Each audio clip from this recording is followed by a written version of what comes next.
Hey guys, what's up? Inorganic Pixel here. I wanted to kind of just make a brief video about the new TF2 Summer update. I've mainly been playing it on my streams, and I kind of want to get my thoughts out and overall just my opinions for the TF2 Summer update, and what I think about it, what I think kind of sucked about it, what I thought was really cool.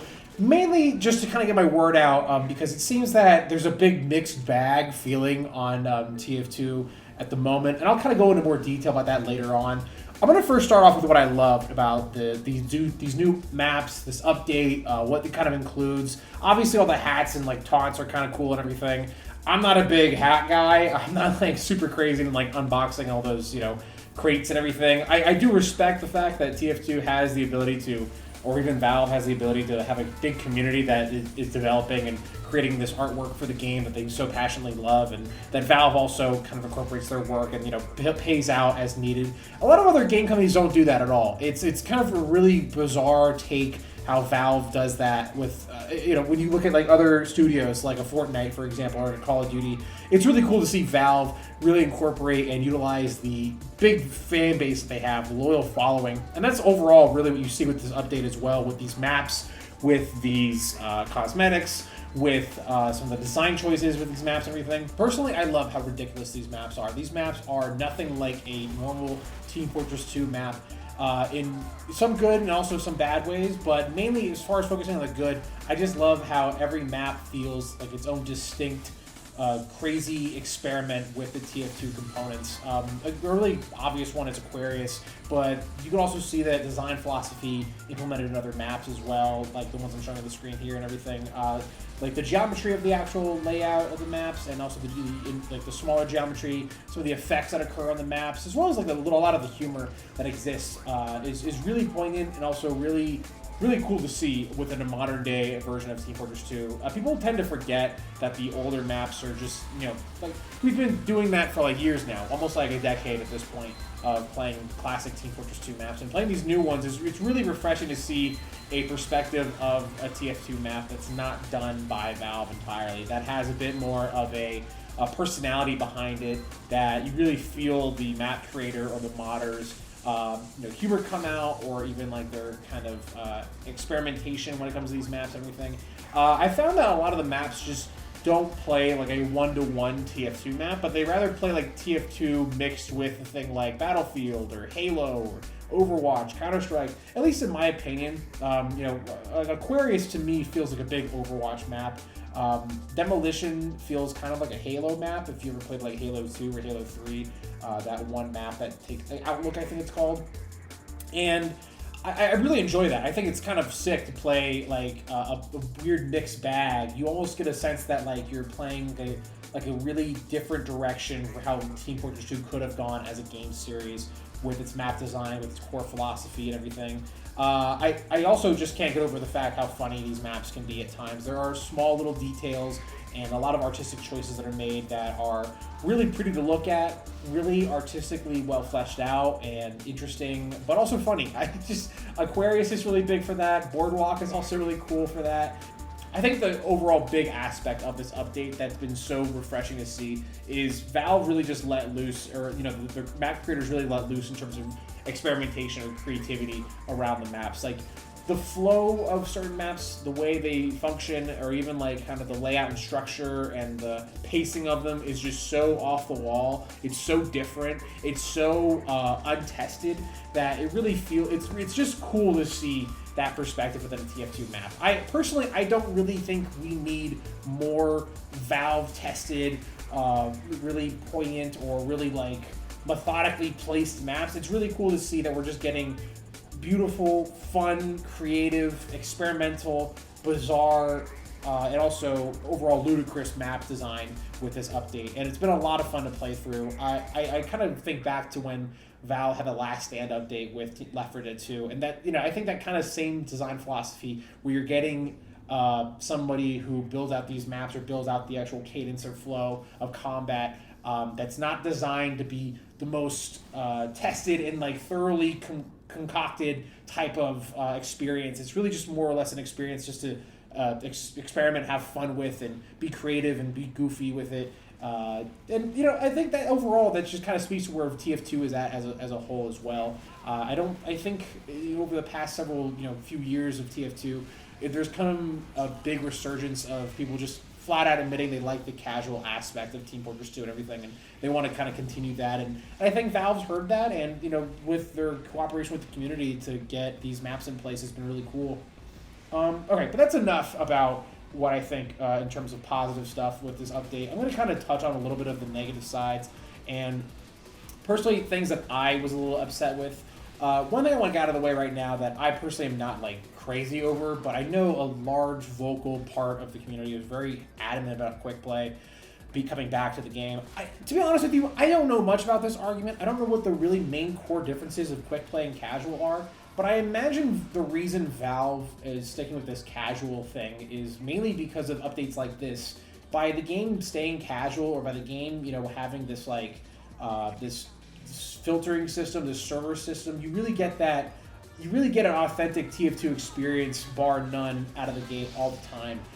I played quick play long ago when I first was into TF2 back in 2016, 2014, 2013, whatever. And my memory is a little hazy, granted, but I just feel like a lot of the issues and complaints people have about casual and quick play are one and the same. People six-manning and joining a server, servers not getting filled immediately, etc., etc. I don't think that that's such a huge gripe I have with this update. Who knows, though? I mean, I hear that there's a very vocal audience that wants quick play back. That may or may not come back. I would just really love to hear more maybe about Valve's opinion as to why we're sticking with casual. But just to speak to my things that I was not super excited about with this update. Number one, I really thought the first day when this update came out with the servers having issues and there being a lot of technical issues with these maps and whatnot was kind of annoying. Mainly the server piece, not being able to play the actual maps of the game itself was bizarre, but that might have just been some weird fluke that overall got patched out and figured out and everything. I know that kind of hampered a lot of people's first impression with the update and everything. But mainly my other big complaints kind of are around the actual testing aspect of these maps. One thing you'll know with these maps, or one thing you'll notice about these maps, is that they are very elaborate and can be very easy to get lost into. They're not super direct oftentimes with the actual artistic design, or oftentimes you might get lost as a red soldier and then wander into the blue space of the map and then be confused because there's not a lot of differentiation or visual iconography that points you to the right point or where you should be going within the map. The flow of certain maps, like the Fulgar one or the one that takes place in the jungle, that one can be very confusing at times, I imagine, for newer players. And the other thing, too, is that overall, I just thought this was going to be the Offshore update. It changed to the Summer update, ultimately. So I was really hoping for kind of a Jungle Inferno style update. I thought that with the community and also based on the trailer that we all saw with Offshore, that there might be new weapons or overall landing screen cosmetic. I guess there being just taunts, hats, and all these other little aspects was cool and all, but I thought there'd just be a lot more. I personally, if I had to, if I could have my wish granted in regards to Team Fortress 2, I would love to see more weapons come to the game. I would love to see, not even a ton, just one or two different ones, just something to allow for a little bit more of experimentation or creative gameplay routes to take with certain classes and whatnot. It'd be cool to also just to see a brand new weapon come to the game as well. We haven't had one in a long time, and I imagine, though, that this update was kind of a big testing ground for Valve when it comes to how they want to handle user-made content coming to their own game. My hope is that we get more updates like this that are all very fan-driven and fan-made, and we can only expect these to get bigger and better and more frequent. Who knows, though? It's kind of hard to say with Team Fortress 2 because it's such an old game, and it's clearly a project that Valve is not prioritizing anymore. And I know that probably pisses off a lot of hardcore Team Fortress 2 fans, but at the same time, this game is 15 years old. And frankly, if Valve was to just focus on nothing but Team Fortress 2, for example, we wouldn't get games like Deadlock. The Steam store probably wouldn't be as well optimized as it is.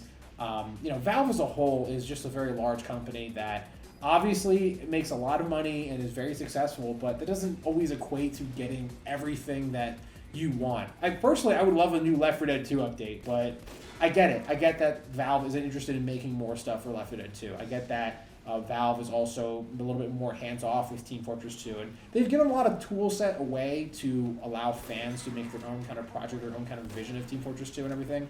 I'm excited to see what that will turn out in the near future, but overall, with this update, I had a lot of fun. I'm going to be playing it a lot more. Also, it's really fun to just hop into a brand new style of how Team Fortress 2 is played. It's kind of like ordering a steak at a restaurant that you're very familiar with, and then being like, "Ooh, you know what? I might get blue cheese tonight. I might actually put some onions on here. Let's mix up a bit. Let's add a little bit of flair. You know what? Instead of a Diet Coke, give me a Sprite. Give me a Fanta." It's just kind of it's engaging and fun to play Team Fortress 2 again as of right now with this update, and I hope to see more of this kind of stuff in the near future. I'm hoping that Valve saw this update and was like, wow, you know what, we could really do more, we could really kind of be a little bit more hands-off with Team Fortress 2, with the community, and, you know, depending on how these projects get made and whatnot.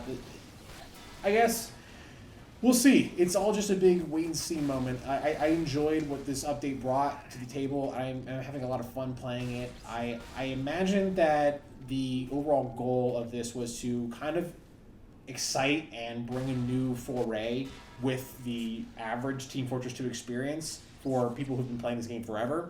But I also imagine that it's designed to mix it up a bit, or at least maybe make it feel more at home for people who maybe have never played Team Fortress 2. That is another aspect of this game that's so interesting, is that there's still newer people joining the fray, or getting involved in it, or people who haven't played in a long time hopping in for the first time. And I think that this update does a great job for bringing people like that back into the fray and bringing the people like that back into the actual game and the world of Team Fortress 2 itself.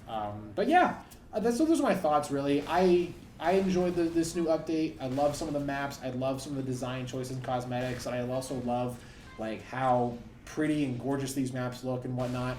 I would really love to see, though, like Valve just like let loose and have the full force of a community update like this, but make it a lot more grandiose, a lot larger, new weapons. These maps are great and all, but make it so that it's now part of a larger encompassing role within Team Fortress 2. I would love to have a big style update again, and if it's all fan made or if it's all made by the community, that's fine. But who knows? That might come in the near future. That might never happen. This might be the last ever community update we ever get. Who cares, man? I just had a lot of fun playing it. I definitely recommend you checking it out, though, yourself, if you've played TF2 before, or if you've never even played it. I think it's a lot of fun. But yeah, that's about it. Thanks for watching. Bye.